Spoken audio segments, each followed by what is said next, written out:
Shabbat Shalom, Hebrew Israelite family. Glory and honor to the Father Yahweh, the creator of heaven and earth, the sea and all that in them is, the God and Father of the nation of Israel, our scattered people of the bloodline. Also, of course, the God and Father of Mashiach, Yahweh Shai, the prophet, priest, and king that is soon to take possession of planet earth and deliver and gather his people together. Glory and honor to Father Yahweh, and glory and honor to Messiah, Yahweh Shai. Greetings to the 12 tribes that are awakening throughout the earth, that are coming into the knowledge of who they really are, having been shut out from their place on planet earth because of the sins of our fathers, and having discovered in the word of the Father who they are by the Spirit of the Father guiding them through his word. Greetings. Greetings also to the precious souls among the Gentiles that have come through the faith of Messiah into the truth of who the true Hebrews are and who the Father really is and who the Messiah really is from the word of the Most High. Greetings to the chat. Yafi, Brother Brandon Beckman, Isha Shama, Gary Joseph, Brother Manny, Najia Way, Sister Way, Brother Superstar, Brother Way, Organic Fanatic, Two Shots Pronto, Brother Baldy EE. Welcome, Shabbat Shalom to all of you. As we're now entering into the last two chapters of Deuteronomy. Sister Azariah about Yisrael Shalom. The last two chapters of Deuteronomy. And we're about to begin our journey into the writings, these two letters, two epistles of the Apostle Paul. That is Galatians followed by Romans. I wanted to take this time, as chapter 33 is with respect to Moses' final, the whole book of Deuteronomy is Moses' final address to his brethren, the children of Israel, our ancient fathers.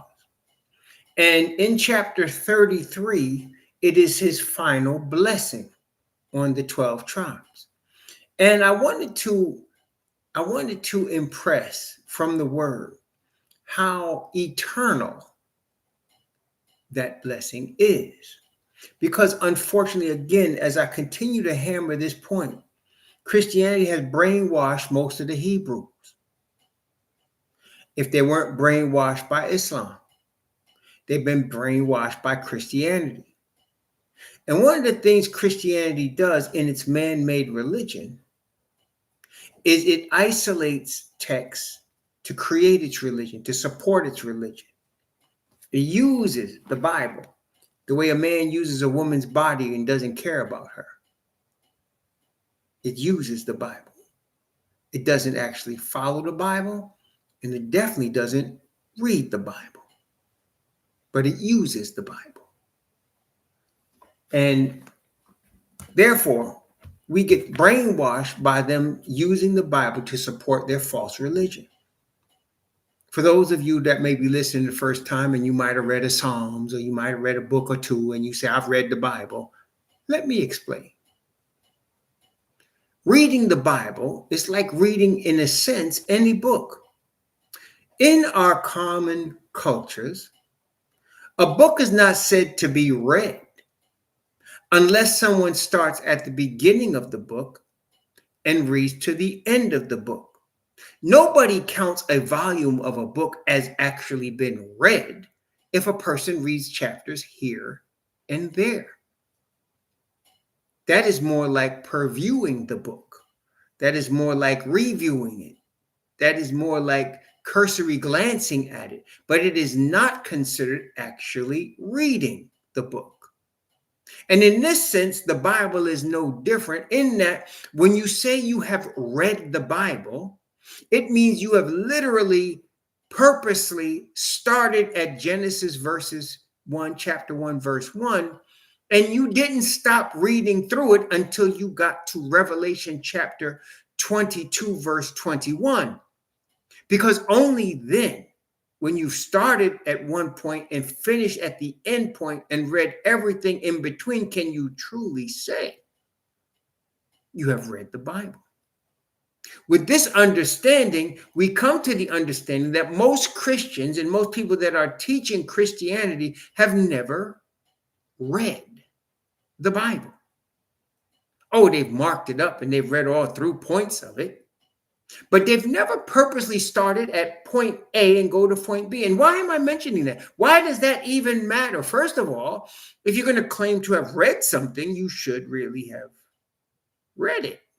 I mean, doesn't that make sense? And as I've mentioned before, in Christianity, because they take parts of the Bible here and there and mix them together, they can create any religion they want to. And they never look at the book in its holistic self. Like they don't look at the whole thing of any subject that the Bible is discussing. Therefore, they will tell you this is done away with and this is not. Apparently, some fool has went through it and said that there's 600 laws in it. I don't know how they got to that number, but very few of them, and especially those that teach and preach from its pages, have actually read it. In fact, many people have read many other books, but not the Bible. It's interesting. People will read all kinds of books from all kinds of man-made authors and think they're educated and will claim to know scriptures and know prophecies and have never read the Bible, which contains all of these prophecies. And in fact, one of the things that makes the Bible legit, it's its 100% perfect accuracy with respect to prophecy. 100% perfect accuracy. So, with this in mind, I wanted to, as we're looking at Deuteronomy 33, I wanted to go over a couple of things. And one of them is, we're going to look at Moses' blessing on the children of Israel, us. And before we look at that, I wanted to show the eternal nature of the blessings of the Father. And I want to begin, and of course, we want to get at least 2 or 3 witnesses. 2 or 3 witnesses. Because we understand, after reading the Bible, that there is a principle in the Bible that says, in the mouth of 2 or 3 witnesses, let every word be established. So therefore, we look for multiple writers, multiple, at least 2 or 3 or more, that say the same thing so that we have a doctrine. You see, unlike Christianity, we don't create a doctrine on one verse. A doctrine is created when you have multiple witnesses to a subject matter. Okay? That's how a doctrine is created. Not by one verse or one writer. In Christianity's case, it's mostly the Apostle Paul, which is why we're going to read Deuteronomy, Galatians, and Romans after we finish Deuteronomy. And we're going to go over this again, obviously. But as we're looking at Moses' final blessing upon our fathers, I want to show you how eternal that blessing is. So let's first look at Ephesians. And let's look at Ephesians chapter 2. Because Ephesians chapter 2 is a prime example when I talk about how Christians use the Bible, but don't actually read it. And definitely don't teach it in its totality of 2 or 3 witnesses. So let's start in Ephesians chapter 2. And we're going to actually end up reading the entire chapter of 22 verses, but I'm going to break it down piece by piece so we can understand in context what is being said here in this letter from the Apostle Paul. So let's start at chapter 2, beginning at verse 1, and go from verse 1 down to verse 8. And verse 8 and 9 are very famous verses, and generally Christians stop there. not reading or much less understanding what comes after that in this epistle. So let's look at Ephesians chapter 2 from verse 1 to verse 8.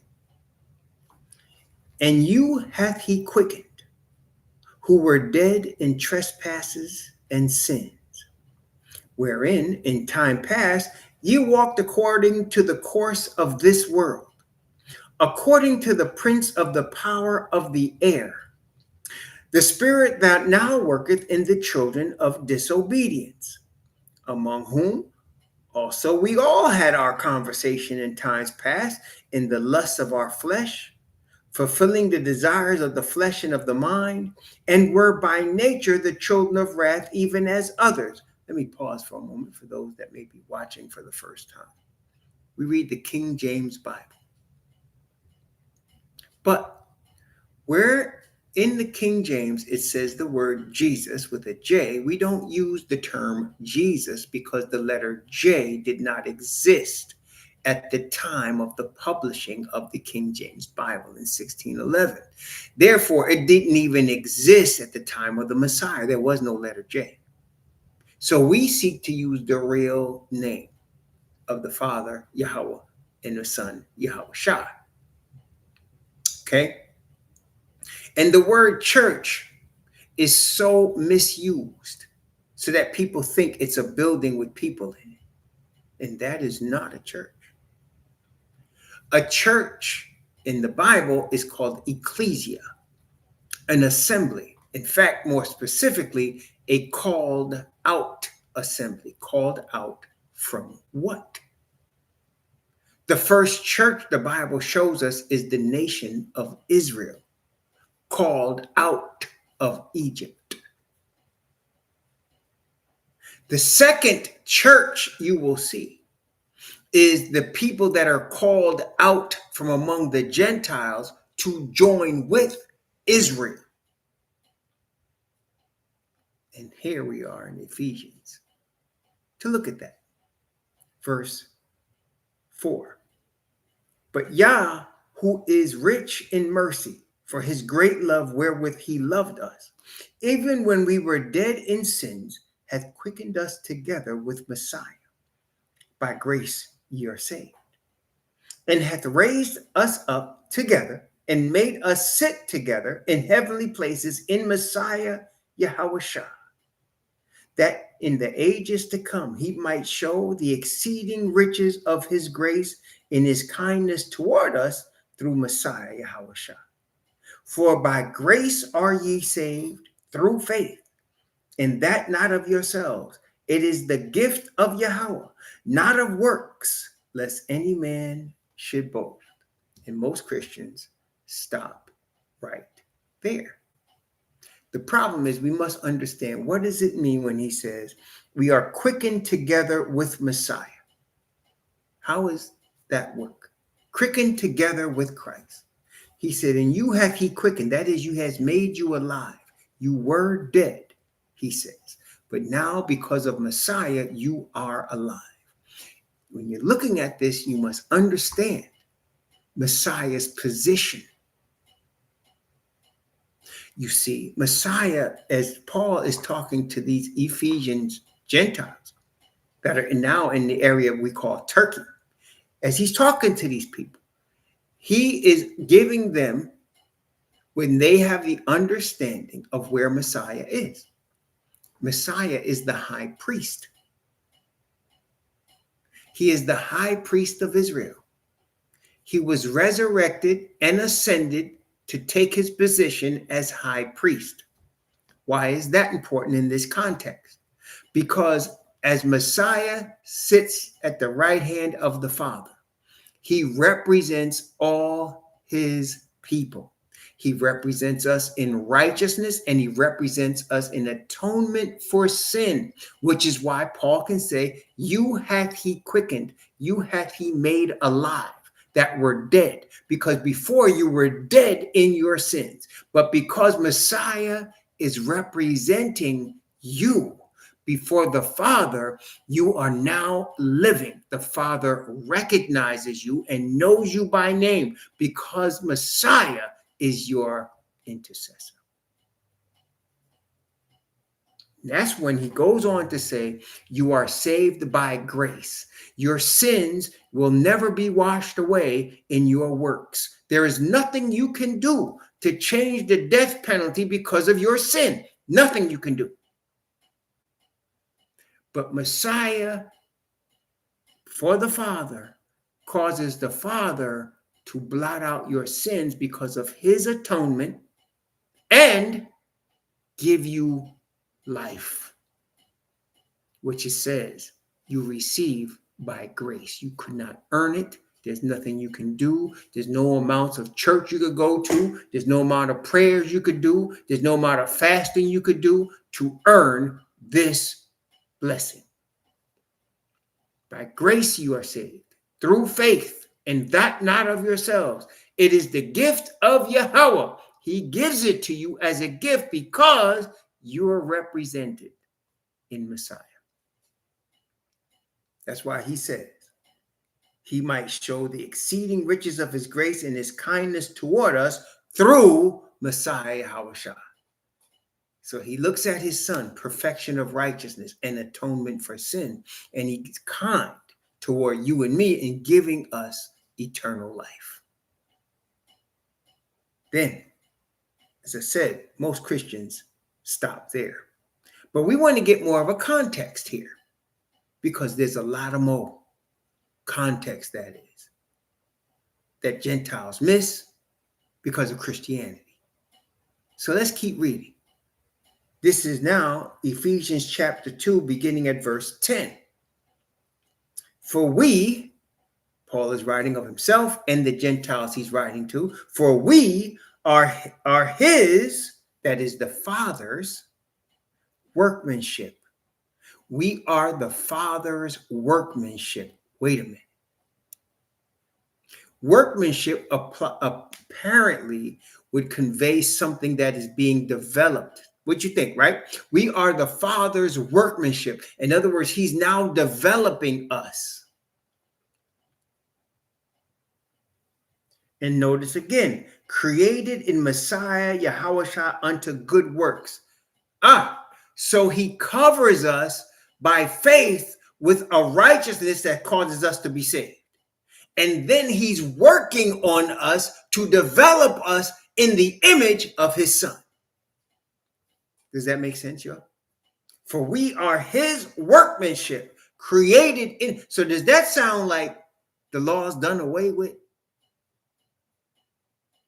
Does that sound like the law is done away with? So you just saved and there's no more law? No, he said Messiah kept the law. In fact, perfectly, did he not? It was because of that perfect obedience we received the grace. So now he's saying you receive the grace and you are his workmanship, created in Messiah, notice, unto good works, with Father Yah hath before ordained that we should walk in them. When did he ordain that we should walk in good works? When Adam was created. He ordained that Adam and Eve should walk in the perfection of light and righteousness forever. They failed. And now, because of the second Adam, who is Messiah, we can be restored to what the first Adam was supposed to be. That's the point. That's the point of grace. To restore us when we could not restore ourselves. And it makes sense, doesn't it? Adam didn't make himself. The Father made him. So the Father remakes us. We don't remake ourselves. You can't make yourself good. You can't make yourself better. You can't make yourself improve. You can't work on anything and make it better. You can just trust your Creator to create you. And you trust in him because of the grace you're being given, because Messiah sits on your behalf. We ain't done yet. Verse 11. So now he's made this point. Therefore, he says, wherefore, remember. Remember what? That ye, that is you, Ephesian Gentiles. You, Gentiles. And now, even though he's writing the Ephesians, I'm talking to all y'all Gentiles. You so-called white people, listen. Ye, being in time past, Gentiles in the flesh. That means before you receive this grace from the Hebrew Messiah, that the Father of Israel blesses you with his spirit of perfect righteousness and works in you to become like Messiah's obedience. Before that, you were just Gentiles. Wait a minute. In the flesh, who are called uncircumcision by that which is called circumcision in the flesh made by hands. He's reminding you, verse 12, that at that time, before you actually knew who the Messiah was, the real Messiah, the high priest, before you knew who he was, at that time, you were without Messiah, being aliens from the commonwealth of Israel and strangers from the covenants of promise, having no hope and without Yah in the world. So, before you met Messiah and understood him as your high priest, before that, and you received this grace that causes you to be saved, and Father working in you with his spirit, before that, before all of this happened, you were aliens from the commonwealth of Israel and strangers from the covenants of promise. So it wasn't like you needed to become a Christian. You needed to become part of the commonwealth of Israel. Am I reading that right? It didn't say before you became Christian, did it? I didn't read that. It said before you were separated from the commonwealth of Israel, which means to be saved, you need to be part of the commonwealth of Israel, which means you're talking about Israel now. See, because Messiah is a brother of the commonwealth of Israel. Is he not? Coming from the tribe of Judah? Messiah, born of the tribe of Judah, is part of the commonwealth of Israel. Gentiles were not. So in order to be saved, it does not say you need to become a Christian, does it? It's implying that you need to be part of the commonwealth of Israel. And instead of being strangers from the covenant of promise, you need to be with the covenant.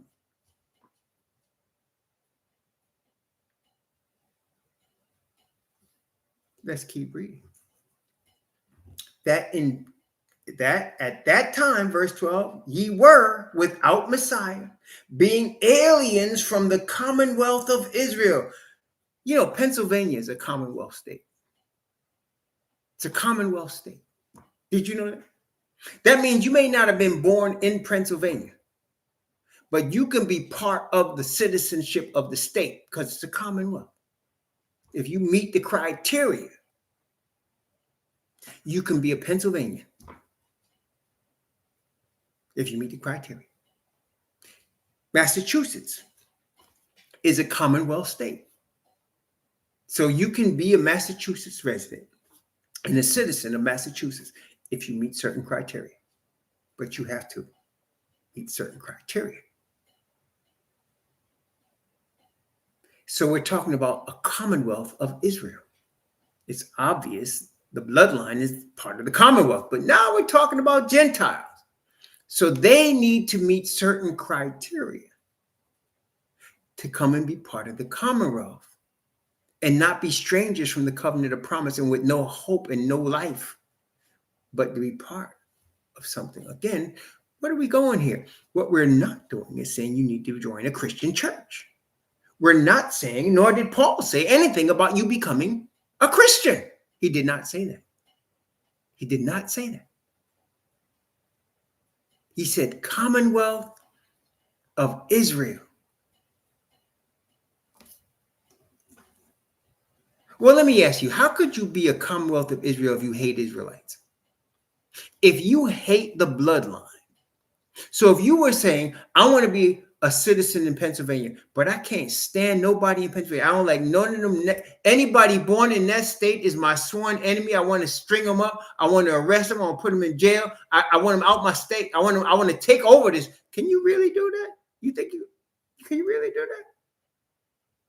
So you can't hate the natural citizens of the Commonwealth and expect to be greeted into the Commonwealth. Does that make sense? Yeah. So if you're going to be part of the Commonwealth of Israel, you must receive Israel.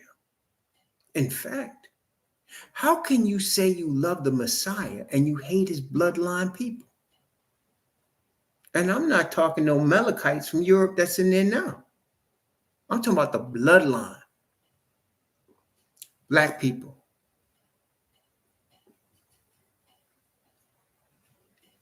You know, I was looking at a video today. And this video was asking South Africans about Donald Trump's, I don't know if it was an executive order, but he's allowing South Africans to come to the United States as refugees because of white genocide.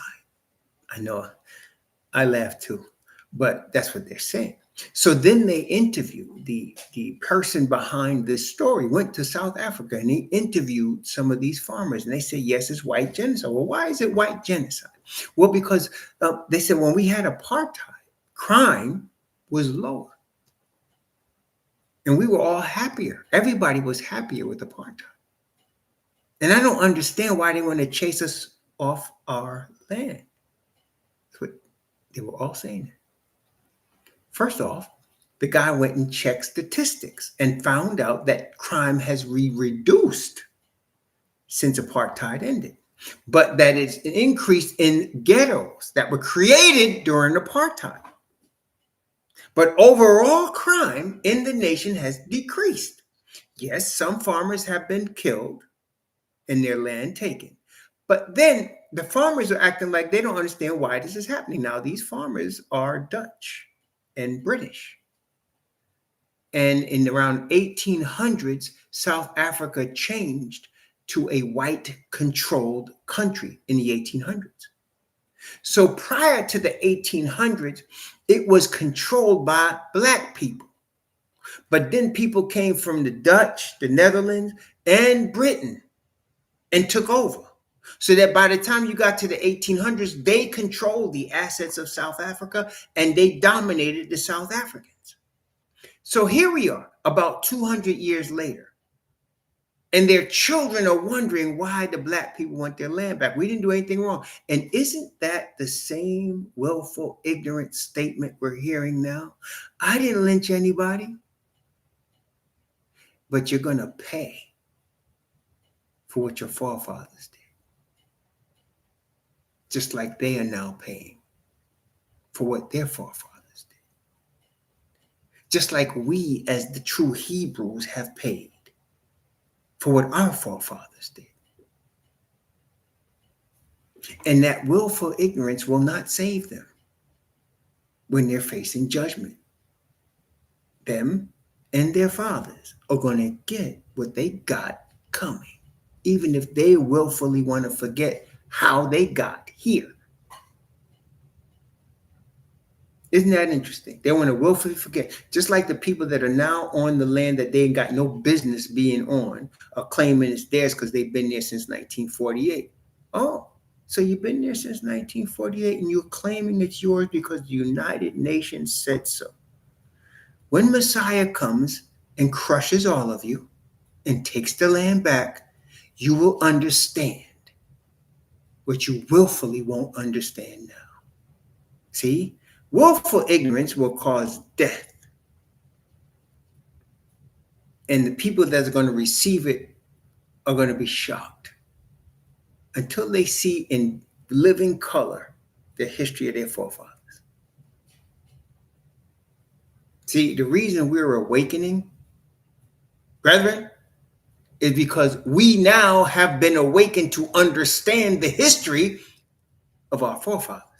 That's what caused us to be awakened. We understand the history of our forefathers. Not just where we came from, which is important, but why. That was the big question in my mind and many of our brethren mind. Why? Why are we so maligned? Well, we looked at the history in the Bible of our forefathers. And we understood why, and we accepted the punishment. We understood why the punishment came and still continues. We understood why we were under the curse. We understood because we didn't want to be willfully ignorant.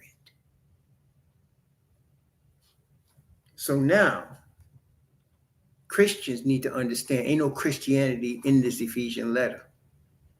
And Paul ain't telling you to become a Christian.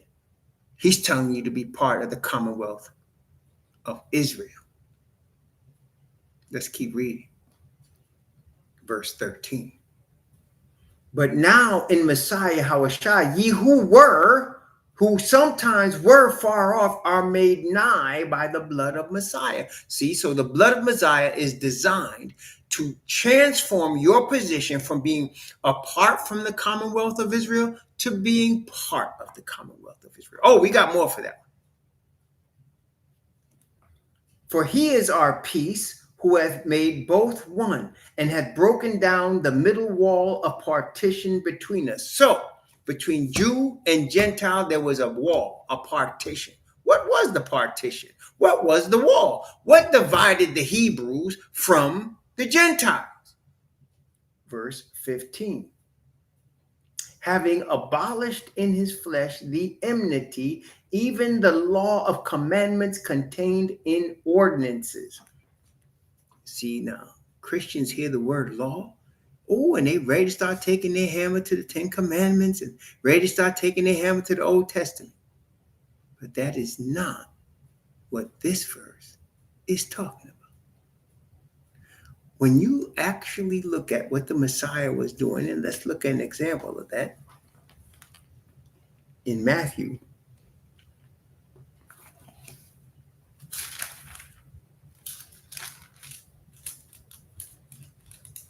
chapter 12, Matthew chapter 12, verse 1. At the time YHWH went out on the Sabbath day through the corn, where his disciples were an hungered, and began to pluck the ears of corn and eat. But when the Pharisees saw it, they said unto him, Behold, thy disciples do that which is not lawful to do on the Sabbath day. So the Pharisees declared that what the Messiah was doing was not lawful. Who was wrong, the Pharisees or the Messiah? And if the Messiah lived without sin, was he really breaking the Sabbath? For he would say later in verse 8, the Son of Man is Lord, even of the Shabbat day. So was he breaking the Sabbath, or was he breaking the Pharisees' rules about the Sabbath? That's the question we want to ask. He was certainly not breaking the Sabbath. But the Pharisees made rules and said, this is not lawful because we said so. So what was he destroying? Man-made rules. And let me ask you all a question, those of you who have actually read the Bible. When you read the Old Testament, do you ever see the word Pharisee or Sanhedrin? Do you ever see the word Sadducee in the Old Testament? Did Moses ever say in all of his teachings that you should get a group together called the Sanhedrin, and you should have a group of Pharisees and a group of Sadducees, and you should lead the people? Did he ever say that? So therefore, by the time the Messiah arrives on the scene, Israel had been under a man-made religion that is now called Judaism, that does not exist in Moses' writings. And certainly, as they're calling Judaism and Christianity Abrahamic, Abraham never, in my reading, as far as I saw in Genesis, where Abraham mostly existed, I never saw him create any religion. Did you? I never saw Abraham say, I'm going to make this new religion and all my seeds going to follow. I never heard the Father say, I'm going to make you a great religion.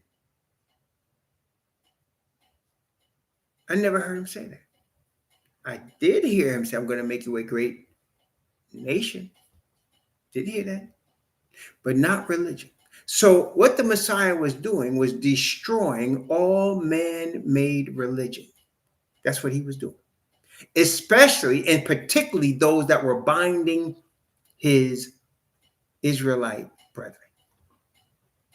That's why he destroyed the Pharisees washing hands thing before they eat anything. Wash the hands, and destroying their you can't eat corn from the fields and pluck it on the Sabbath even if you're hungry. Destroying all of their fake man-made religion and trying to bring the people back to his Father.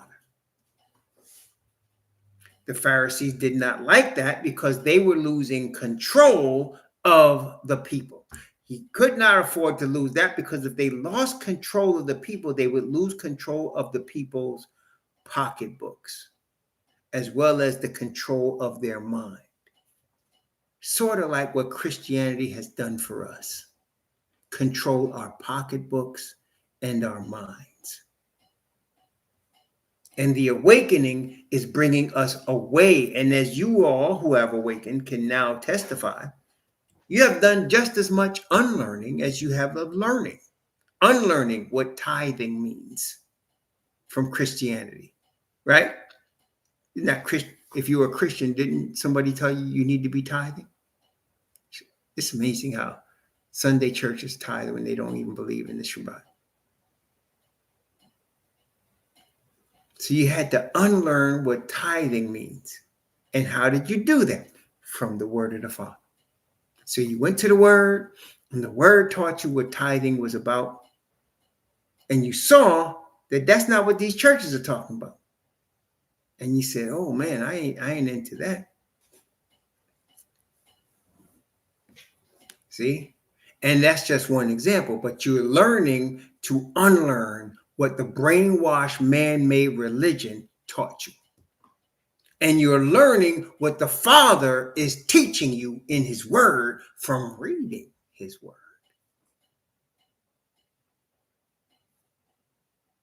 Okay? Back to Ephesians.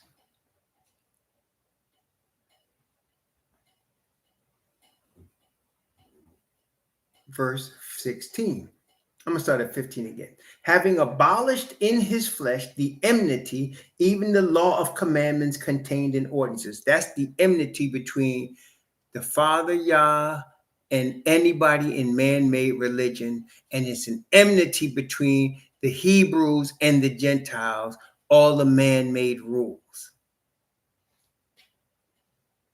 For to make in himself of twain one new man, so making peace, that he might reconcile both unto Yahweh in one body by the cross, having slain the enmity thereby. So now, both Hebrew and Gentile were separated from the Father.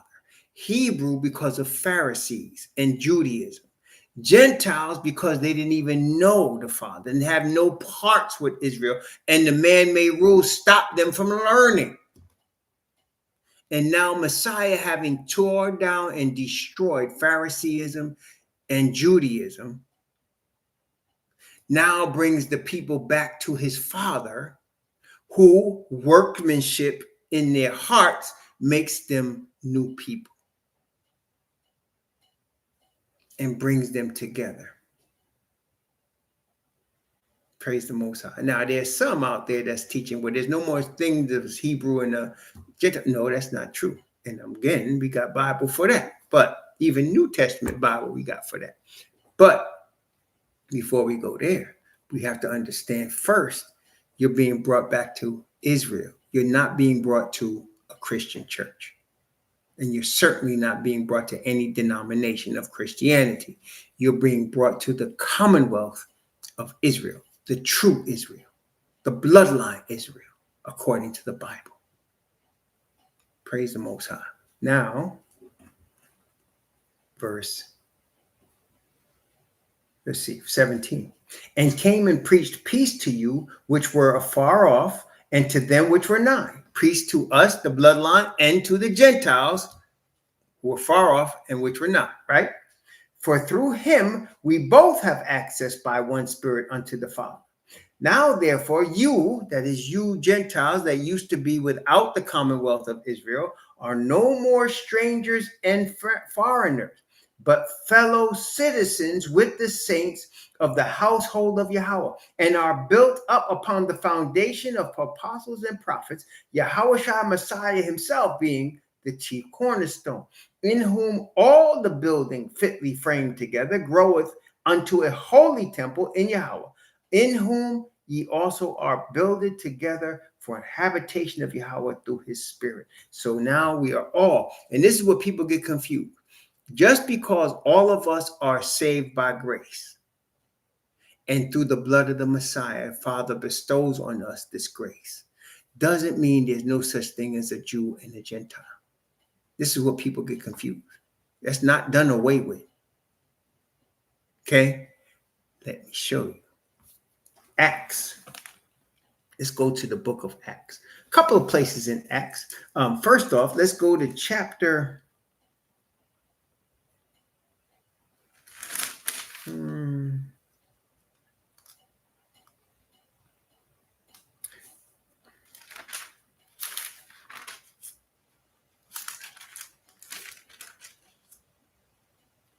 15.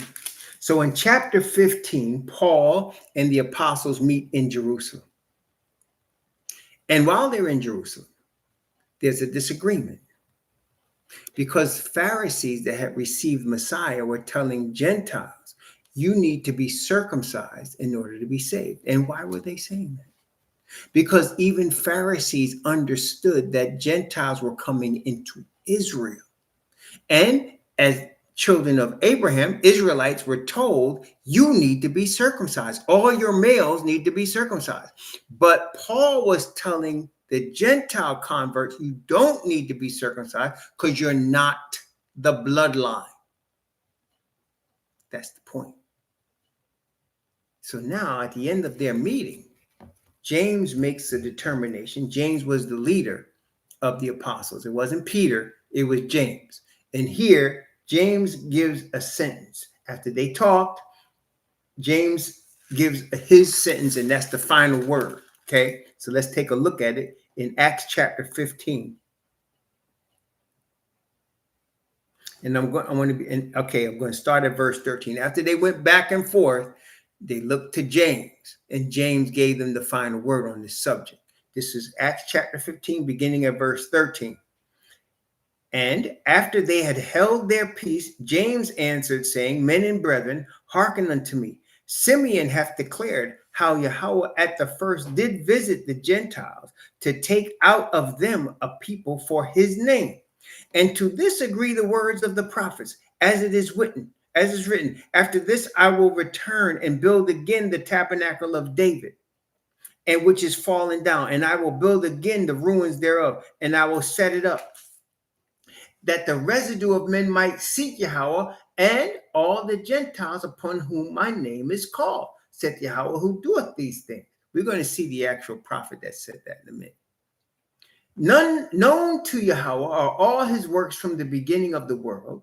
Wherefore my sentence is that we trouble not them which from among the Gentiles are turned to Yahweh, but that we write unto them that they abstain from pollutions of idols, and from fornication, and from things strangled, and from blood. It's amazing how Gentile Christians tell you everything is clean.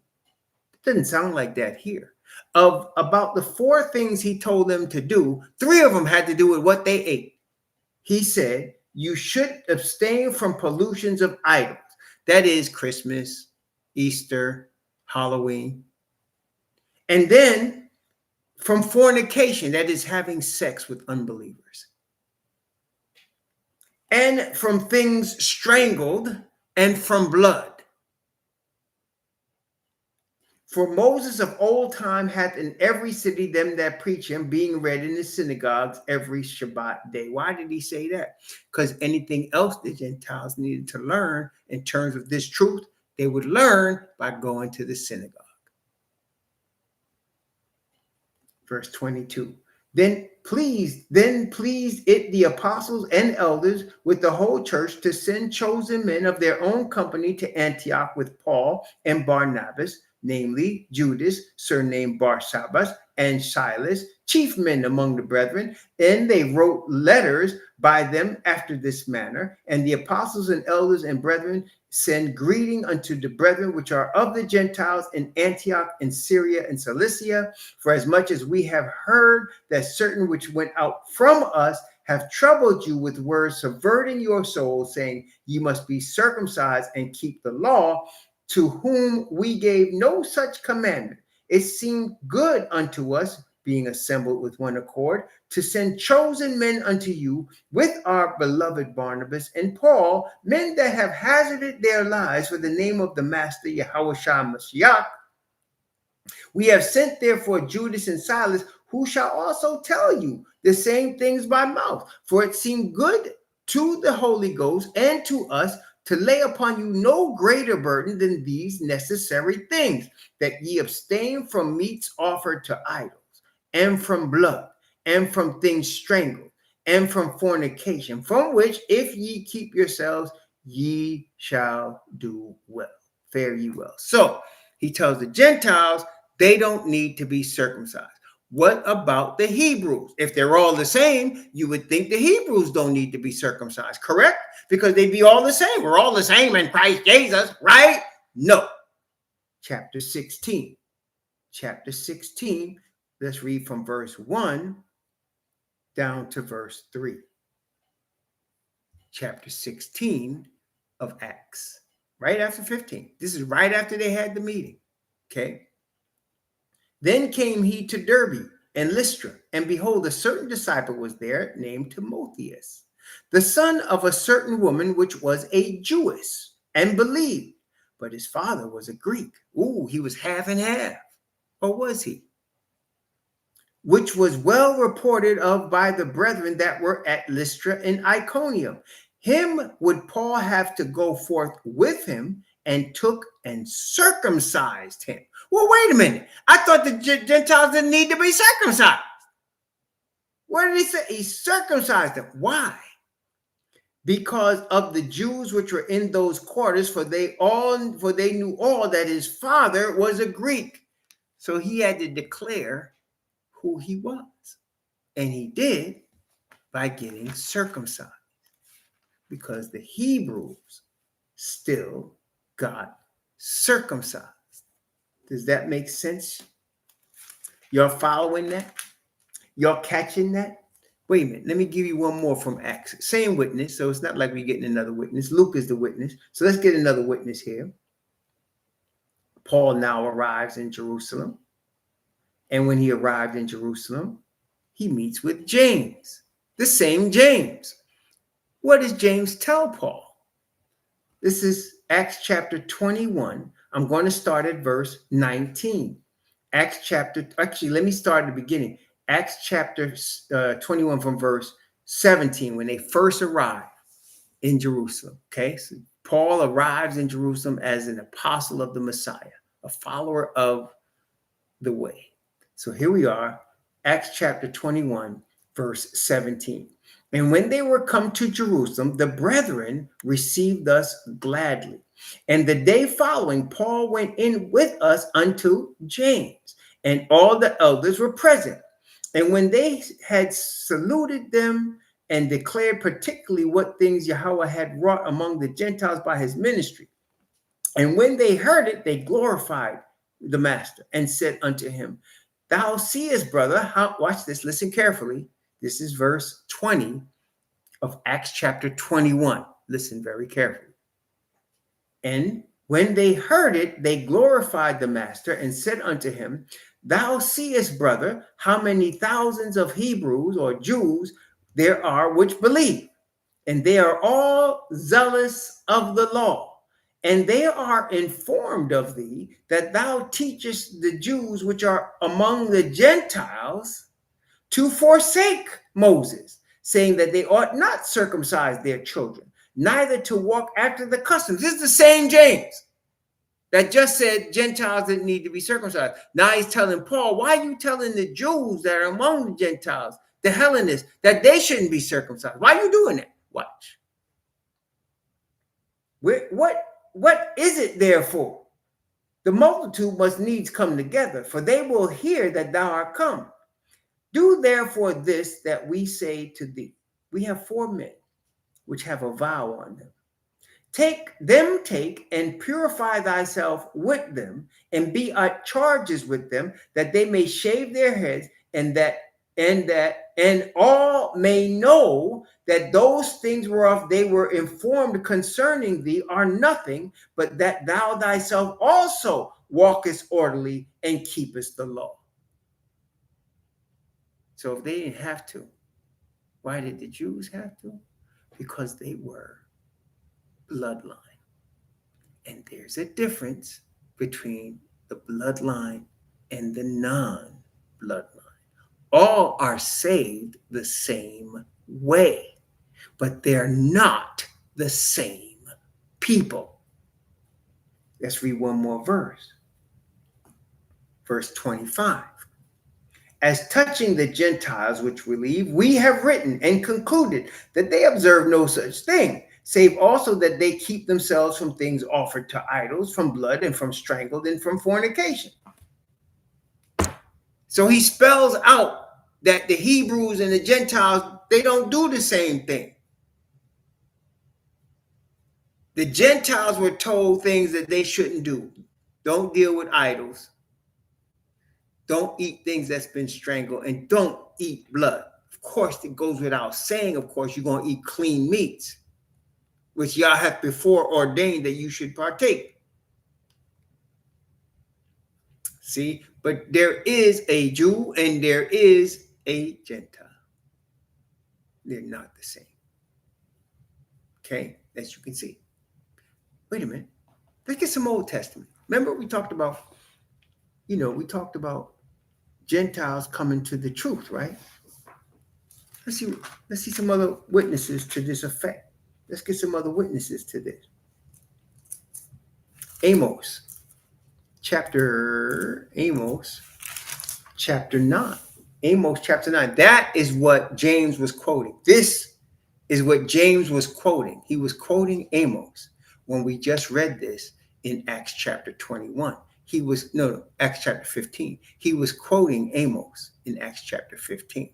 So let's look at Amos chapter 9 and read what Amos says. It's another witness to the same thing. Amos chapter 9. I'm going to start at verse 8, and I'm going to read from verse 8 down to verse 12. Behold, the eyes of Yahweh Most High Yahweh, are upon the sinful kingdom, and I will destroy it from off the face of the earth, saving, I will not utterly destroy the house of Jacob, saith Yahweh. For lo, I will command, and I will sift the house of Israel among the nations, like as corn is sifted in a sieve, yet shall not the least grain fall upon the earth. All the sinners of my people shall die by the sword, which say the evil shall not overtake nor prevent us. In that day will I raise up the tabernacle of David that is fallen. This is exactly what James was quoting. And close up the breaches thereof, and I will raise up his ruins, and I will build it as in the days of old, that they may possess the remnant of Edom and of all the heathen which are called by my name, saith Yahweh, that doeth this. So the heathen are going to be called, there are those that are going to be called by his name. Otherwise, Gentiles of the New Testament, same thing. So again, we're putting forth the point that the Most High promises to Israel will never change. And it's the same people. and that the Gentiles are coming to Israel. It's not Israel becoming Christians. It's the Gentiles who are under the white Jesus coming to the truth of the true Hebrew Messiah and of the true Hebrew people, which are the black people. And stop, please, with your willful ignorance. Oh, he's only talking about race. The people that call themselves white created race.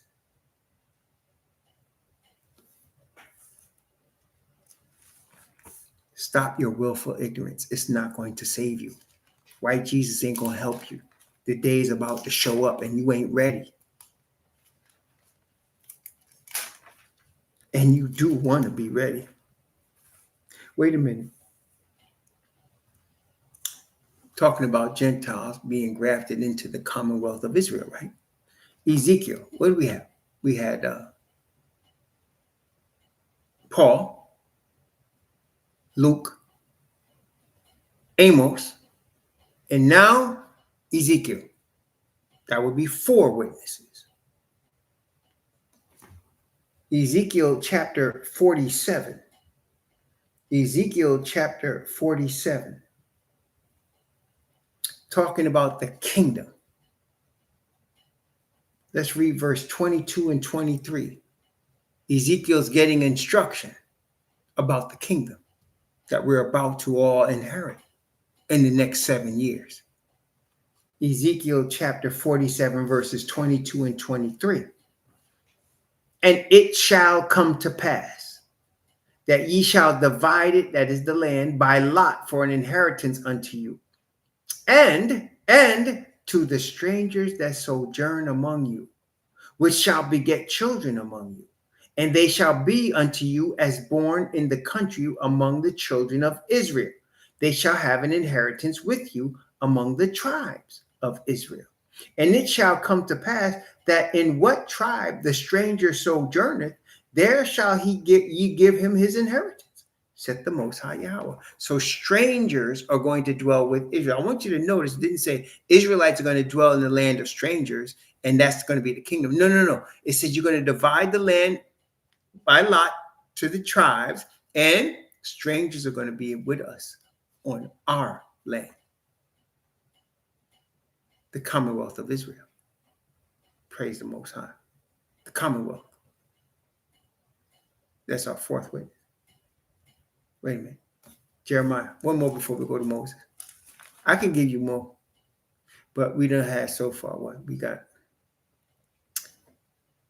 Ephesians, that's Paul.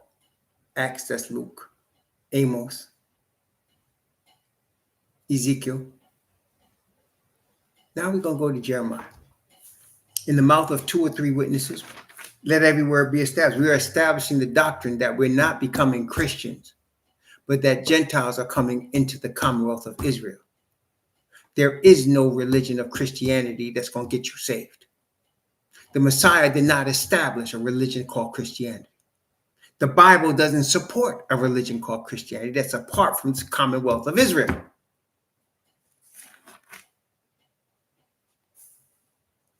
All right, where was I? Oh, yes. The new covenant. This is the real new covenant. What do I mean by that? The Christians have a fake one. That's not a biblical new covenant. I don't even know what their new covenant is, except to say the law is done away with and you need to return tithe to our church. I don't know. But the Bible has a real new covenant, both in Hebrews and in Jeremiah. It has a real new covenant. So let's read what the Bible says about the new covenant. Okay? Jeremiah chapter 31. I'm going to begin at verse 31. I'm going to begin at verse 31. And I'm going to go down to verse 36. This is Jeremiah chapter 31, from verse 31 to verse 36. Behold, the days come, saith Yahweh, that I will make a new covenant with the house of Israel and the house of Judah. Please note, Christians, who this covenant is with. The house of Israel and the house of Judah. not according to the covenant that I made with their fathers in the day when I took them out of the land, when I took them by the hand, to bring them out of the land of Egypt, which my covenant they break, although I was a husband unto them, saith Yahweh. But this shall be the covenant that I will make with the house of Israel. After those days, saith Yahweh, I will put my law in their inward parts and write it in their hearts, and I will be their most high, and they shall be my people. And they shall teach no more every man his neighbor and every man his brother, saying, Know Yahweh, for they shall all know me, from the least of them unto the greatest of them, saith Yahweh. For I will forgive their iniquity, and I will remember their sin no more. Thus saith Yahweh, which giveth the sun for a light by day, and the ordinances of the moon and of the stars for a light by night, which divideth the sea, when he waves thereof roar, Yahweh of hosts is his name. If those ordinances depart from before me, saith Yahweh, then the seed of Israel also shall cease from being a nation before me forever. Thus saith Yahweh, if the heaven above can be measured, and the foundations of the earth searched out beneath, I will also cast off all the seed of Israel for all they have done, saith Yahweh. That's amazing how the Father uses what he made to either bring judgment or show illustrations of truth. So, like when he's ready to bring judgment, it's going to come from nature, like we've already been seeing that. Hurricane, tornadoes, floods, right? Famines, fires. We've been seeing that. That's been coming. That's the Father's voice from nature coming on earth, right? And he said, I got 4 angels holding winds, that when they blow, they're going to destroy the earth and set a mark on the ones that are mine. But the rest, slay them all. And now he said, when you see the sun, the moon, and the stars, those ordinances will never depart. And as long as they never depart, Israel will never depart.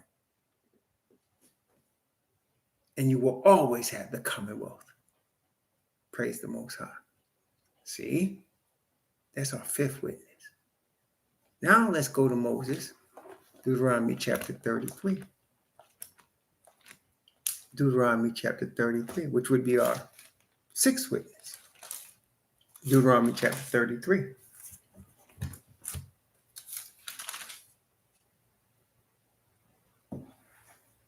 Okay. Deuteronomy chapter 33. We're going to begin at verse 1. Deuteronomy chapter 33. We're going to begin at verse 1. Let's read the first 10 verses. Now, Moses is blessing the tribes. Now, I want to also point something out here. Moses is blessing the tribes of Israel in chapter 33. It's his final blessing upon our brethren, our fathers, our forefathers, the founding fathers of our people. He does not mention Simeon, which I found to be strange.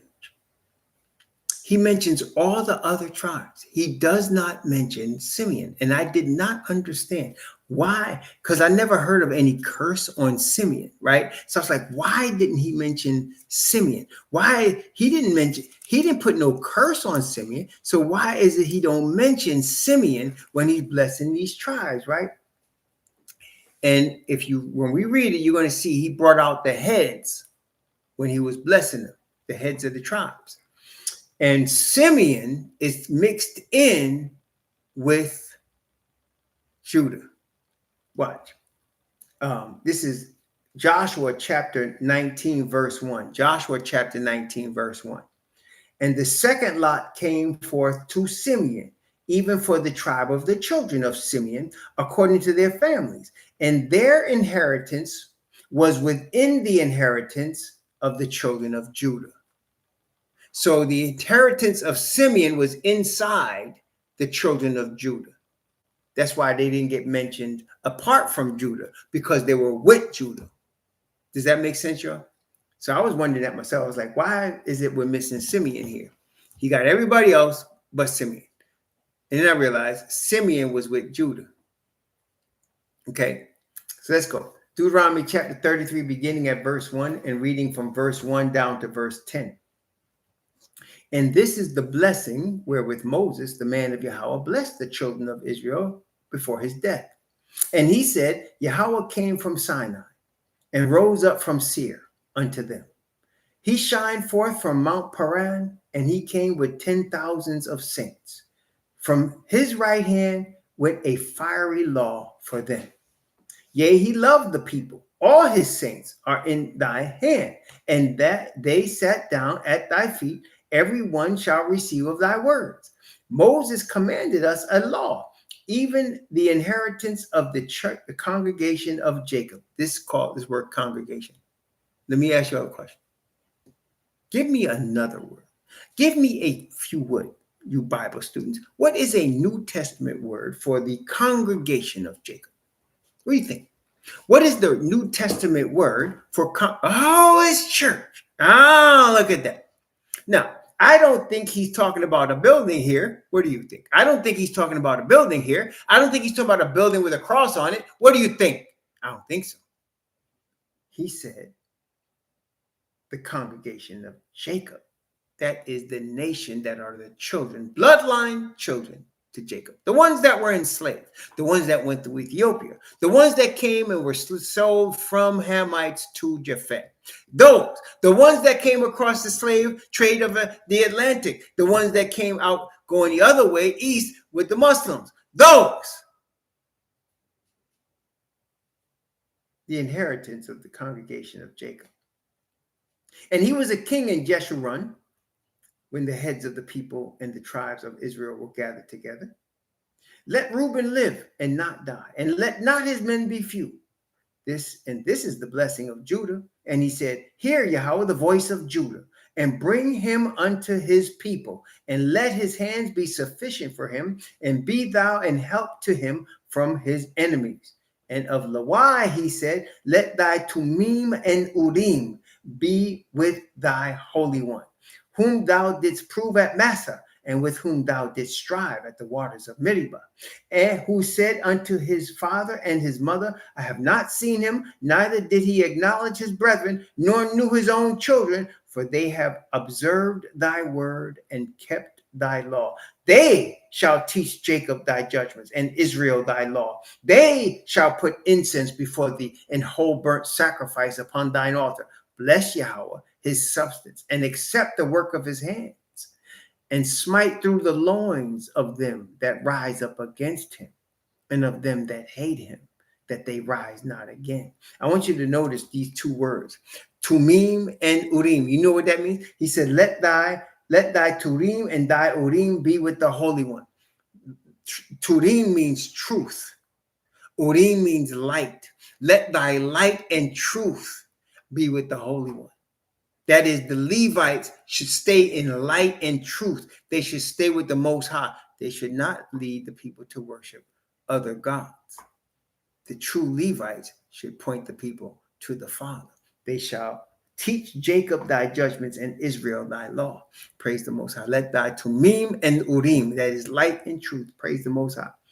Verse 12. And of Benjamin he said, beloved of Yahweh shall dwell in safety by him, and Yahweh shall cover him all the day long, and he shall dwell between his shoulders. And of Joseph he said, blessed be Yahweh, blessed of Yahweh be his land, and for precious things of heaven, for the dew and for the deep that couches beneath, for the precious fruits brought forth by the sun, and for the precious things put forth by the moon, for the chief things of the ancient mountains, and for the precious things of the lasting hills, for the precious things of the earth and the fullness thereof, and for the goodwill of him that dwelt in the bush. Let the blessing come upon the head of Joseph, and upon the top of the head of him that was separated from his brethren. His glory is like the firstling of a flock, and his horns are like the horns of unicorns. With them shall he push the people together to the ends of the earth, and they are the 10,000s of Ephraim, and they are the thousands of Manasseh. Of Zebulun, he said, rejoice, Zebulun, in thy going out, and Issachar in thy tents. They shall call the people unto the mountain. There they shall offer sacrifices of righteousness, for they shall suck of the abundance of the seas and of the treasures hid in the sand. And of Gad, he said, blessed is he that enlargeth Gad, he that dwelleth as a lion and teareth the arm with the crown of the head. He provideth first part for himself, because there in a portion of the lawgiver was he seated. And he came with the head of the people, and he executed justice of Yahweh and his judgments with Israel. And of Dan, he said, Dan is a lion's whelp. He shall leap from Bashan. And of Naphtali, he said, O Naphtali, satisfied with favor and full with blessing of Yahweh, possess thou the west and the south. Of Asher, he said, let Asher be blessed with children. Let him be acceptable to his brethren, and let him dip his foot in oil. Thy shoes shall be iron and brass. As thy days, so shall thy strength be. There is none like unto the Most High of Jeshurun. Jeshurun is another name for Israel. Who rideth upon heaven in thy help, and his excellency on the sky.